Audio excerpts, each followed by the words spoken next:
হাজার হাজার বছর ধরে মানুষ আকাশ থেকে আসা রহস্যময় প্রাণীদের কল্পনা করে এসেছে। আর আশ্চর্যের বিষয় হলো সেই প্রাণীগুলোর বর্ণনা অনেক সময় মানুষের সাথেই মিলে যায়। দুটি হাত, দুটি পা, আঙুল আর একটি মাথা, ঠিক যেন আমাদের প্রতিচ্ছবি।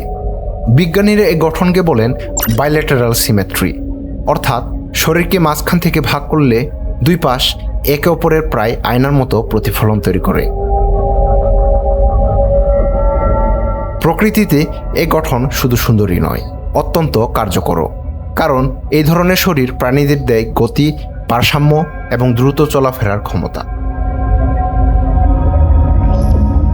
দুটি পা একসাথে কাজ করে চলতে সাহায্য করে, আর দুটি হাত জটিল কাজ সহজ করে তোলে। এমনকি চোখের অবস্থানও গুরুত্বপূর্ণ ভূমিকা রাখে। শিকার হওয়া প্রাণীদের চোখ সাধারণত দুই পাশে থাকে, যাতে তারা চারপাশে বড় এলাকা দেখতে পারে। অন্যদিকে শিকারী প্রাণীদের চোখ থাকে সামনের দিকে, যা তাদের দেয় নিখুঁত গভীরতা বোঝার ক্ষমতা। আর এই বৈশিষ্ট্যই শিকারের সময় হয়ে ওঠে মারাত্মক কার্যকর।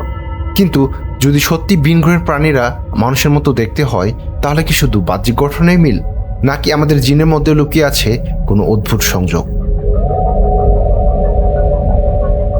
2003 সালে হিউম্যান জিনোম প্রজেক্ট মানবদেহের প্রায় 25,000 জিন শনাক্ত করার ঘোষণা দেয়।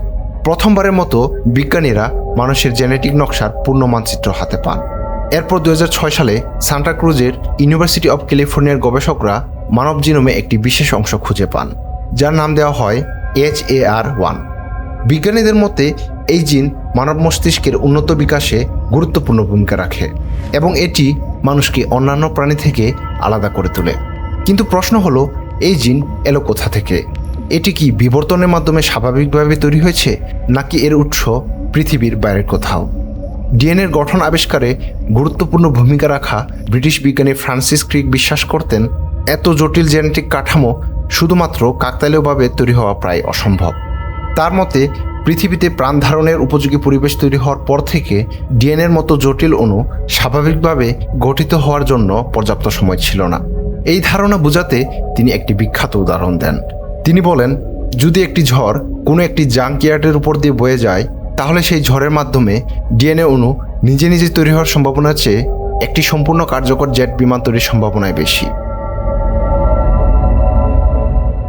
আর এখান থেকেই জন্ম নেয় আরও বড় প্রশ্ন, যদি ডিএনএ কেবল দুর্ঘটনাবশত তৈরি না হয়ে থাকে, তাহলে এটি সৃষ্টি করল কে? কিছু গবেষক ও এনসিয়েন্ট অ্যাস্ট্রোনট থিওরি সমর্থকদের মতে বহু হাজার বছর আগে পৃথিবীতে এসেছিল উন্নত ভিন গ্রহের প্রাণীরা, আর তারাই নাকি মানুষের জিনে পরিকল্পিত পরিবর্তন এনে আধুনিক মানবজাতির সূচনা করেছিল। তাহলে কি সত্যি আমরা এই পৃথিবীর সন্তান, নাকি মানবজাতির ইতিহাসে লুকিয়ে আছে এমন এক রহস্য যার শিকড় ছড়িয়ে আছে মহাকাশের অজানা কোনো সভ্যতায়?